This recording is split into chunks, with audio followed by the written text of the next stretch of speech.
خالی دسترخوان کا راز۔ رمضان کا پہلا اشرہ تھا۔ گاؤں کی مسجد میں روز افطار کا اہتمام ہوتا تھا۔ کھجورے، فروٹ چاٹ، پکوڑے، سب کچھ وافر مقدار میں موجود ہوتا تھا۔ لوگ خوش تھے کہ وہ روزہ داروں کو کھلا رہے ہیں۔ اس گاؤں میں ایک بیوہ عورت رہتی تھی، نام تھا آمنہ۔ اس کے 2 چھوٹے بچے تھے۔ وہ ہر روز بچوں کو سمجھاتی، آج ہم سادہ پانی اور ایک روٹی کے ساتھ افطار کریں گے، اللہ دیکھ رہا ہے نا۔ بچے معصوم تھے، وہ مسکرا کر جی امی کہہ دیتے۔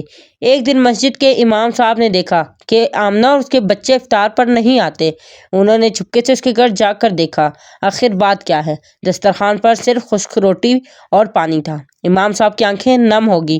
اگلے دن خطبے میں انہوں نے بغیر نام لیے کہا، ہم مسجد میں دسترخوان سجا دیتے ہیں، مگر کیا ہمارے محلے میں کوئی خالی دسترخوان بھی ہے؟ لوگ چونک گئے۔ اسی شام چند لوگ آمنہ کے گھر راشن لے کر پہنچے۔ آمنہ کی آنکھوں میں آنسو تھے، مگر زبان پر شکر تھا۔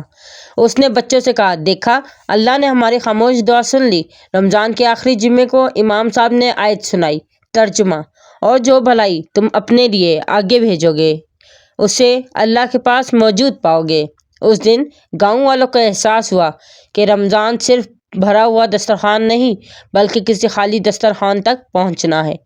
سبق: رمضان ہمیں بھوک کا احساس اس لیے دلاتا ہے تاکہ ہم دوسروں کی بھوک مٹا سکیں۔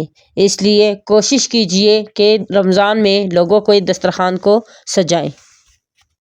مزید سبق آموز اور ایمان تازہ کرنے والی کہانیاں دیکھنے کے لیے ہمارے چینل کو سبسکرائب کریں، ویڈیو کو لائک کریں اور دوستوں کے ساتھ شیئر کریں۔